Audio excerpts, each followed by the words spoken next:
청취자분 안녕하세요. 오늘 저희가 함께 좀 깊이 파헤쳐 볼 이야기는요. 기억이 유전될 수 있을까? 하는 어쩌면 좀 충격적인 질문에서 시작해 볼까 합니다. 네, 안녕하세요. 보통 우리가 기억이라고 하면 그냥 뇌에 저장된 뭐랄까 개인적인 경험 이렇게 생각하잖아요. 네, 그렇죠. 보통은 그렇게 생각하죠. 근데 여기 조상들이 겪었던 경험이나 어떤 트라우마가 음, 다음 세대의 생물학적 특성에 영향을 미칠 수도 있다. 이런 후속 유전학적 증거들이 있다는 거예요. 맞아요. 마치 경험이 DNA에 뭐랄까 일종의 주석을 다는 것 같은 개념이죠. 주석이요? 아, 그게 유전자에 새겨져서 전달될 수도 있다. 이런 말씀이신가요? 네, 그렇죠.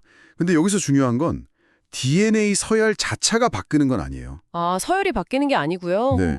유전자가 이제 작동하는 방식, 그러니까 그 스위치를 켜거나 끄는 걸 조절한다는 거죠. 이걸 후성 유전학적 변화라고 부르는데요. 스위치를 켰다 한다. 네, 대표적인 예가 이제 메틸화라는 건데요. 메틸화요? 좀 더 쉽게 설명해 주실 수 있을까요? 아, 그러니까 특정 유전자에 아주 작은 화학적인 꼬리표, 메틸기라고 부르는 걸 붙이는 거예요. 꼬리표를요. 네, 그걸 붙여서 그 유전자가 좀 덜 읽히게, 그러니까 약간 꺼지게 만드는 거죠.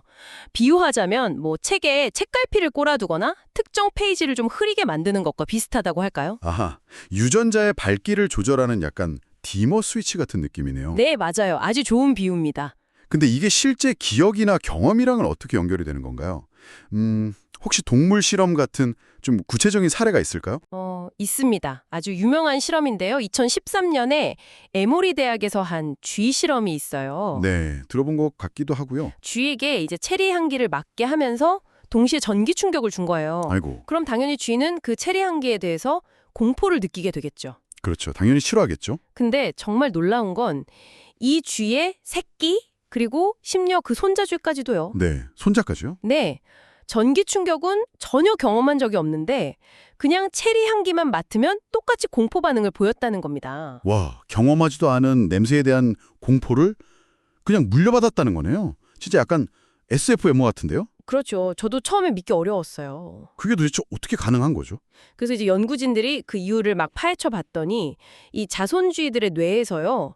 특정 후각 수용체 유전자, 그러니까 맴새 맡는 유전자에 메틸화 패턴, 즉 아까 말씀드린 그 스위치 성태가 변해 있었다는 거 발견했어요. 아, 뇌에서 유전자 스위치가 다르게 설정되어 있었다? 네. 근데 더 놀라운 건요. 이 변화가 부모주의 정자에서도 발견됐다는 점이에요. 네, 정자에서요? 그럼 진짜로 네. 그러니까 경험으로 인한 후속 유전학적 변화가 생식 세포를 통해서 다음 세대로 전달될 수 있다는 아주 강력한 증거가 되는 거죠. 와, 세상에. 그러면 혹시 사람에게도 비슷한 현상이 관찰된 사례가 있나요? 물론 뭐 인간을 대상으로 그런 실험을 할 수는 없겠지만요. 당연히 실험은 못하죠. 근데 이제 직접적인 증거라고 하긴 좀 어렵지만 연관성을 좀 시사하는 연구들은 꽤 있습니다. 예를 들면 어떤 게 있을까요? 생존자의 자녀들이나 아니면 9.11 테러 현장을 목격했던 임산부의 자녀들, 네. 또 1944년에 네덜란드 대기근이라고 아주 끔찍한 기근이 있었거든요. 그걸 겪은 여성들의 자녀들에게서 스트레스 반응 조절과 관련된 유전자, 예를 들면 IGF-2 같은 유전자의 메틸화 패턴 변화나 아니면 특정 질병 발병률 증가 같은 게 관찰됐어요. 아, 특정 유전자의 변화가. 네. 그리고 또 PTSD, 외상 후 스트레스 장애를 겪는 부모의 자녀에게서 스트레스 호르몬 있잖아요. 코르티솔. 그 수치가 좀 다르게 나타나는 경향도 보고가 됐고요. 그렇군요. 그러니까 뭐 끔찍한 기억 자체가 그대로 전달되는 건 아닐지라도 그 경험으로 인한 어떤 생리적인 영향 같은 거요? 그렇죠. 예를 들면 스트레스에 좀 더 민감하게 반응하는 시스템, 그 HPA 축이라고 부르는 것에 민감도 같은 것이 후성 유전적으로 대물림될 수 있다. 이렇게 볼 수 있는 거죠. 아, 일종의 트라우마의 생물학적인 그림자라고 해야 할까요? 네, 정확합니다. 아주 적절한 표현이에요. 생물학적 그림자. 이게 또 진화론적인 관점에서도 굉장히 흥미로운데요. 진화론적으로요? 어떤 점에서요? 기존의 진화론은 보통 유전자 돌연변이를 통해서 아주 느리게 변화한다고 보잖아요. 네, 그렇죠. 오랜 시간에 걸쳐서. 근데 이 후성 유전학적 변화는 환경 변화에 대해서 굉장히 빠른 적응 경로를 제공할 수 있다는 가능성을 보여주는 거예요. 아, 몇 세대 만에 빠르게 적응할 수 있다? 네. 예를 들어서 환경에 대한 반응성을 몇 세대 만에 조절할 수 있다면 생존에 훨씬 유리할 수 있겠죠. 확실히 그렇겠네요. 그러면 이런 후속 유전적인 표지, 그 스위치 상태는 한번 새겨지면 뭐 영원히 지속되는 건가요? 혹시 되돌릴 방법은 없나요? 다행히도요. 이 후성 유전적 변화는 가역적인 경우가 많다고 알려져 있습니다. 가역적이요? 되돌릴 수 있다는 뜻이죠. 네, 맞아요. 영구적인 낙인이 아니라는 거죠. 예를 들어서 특정 영양소 섭취, 뭐 엽산이나 비타민 B12 같은 거요. 네. 그리고 꾸준한 운동, 명상 같은 생활 습관이나 아니면 좀 긍정적인 경험들이 부정적인 메틸화 패턴을 일부 되돌릴 수 있다는 연구 결과들이 계속 나오고 있어요.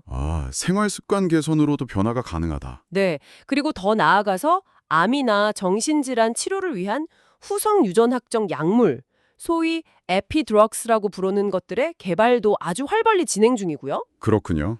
그러니까 과거의 상처가 전달될 수도 있지만 그걸 또 치유하고 변화시킬 가능성도 우리 손에 있다는 희망적인 메시지네요. 네, 바로 그겁니다. 희망이 있다는 거죠. 자, 그럼 오늘 이야기를 좀 정리해 보면요. 우리는 조상으로부터 단순히 뭐 외모나 기질 이런 것뿐만 아니라 그분들이 겪었던 아주 강렬한 경험의 생물학적 메아리랄까요? 네, 메아리. 즉 후성 유전적 흔적까지도 물려받았을 수 있다. 이런 이야기네요.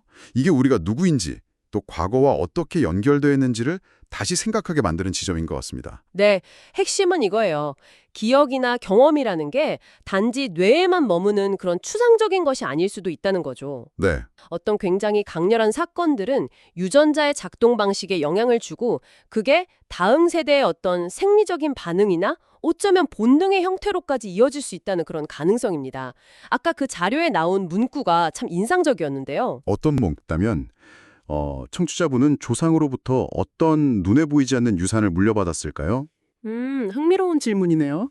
그리고 지금 청취자분의 경험은 또 미래 세대에게 어떤 방식으로 이어질 수 있을지 한 번쯤 진지하게 생각해 보시는 건 어떨까 싶습니다.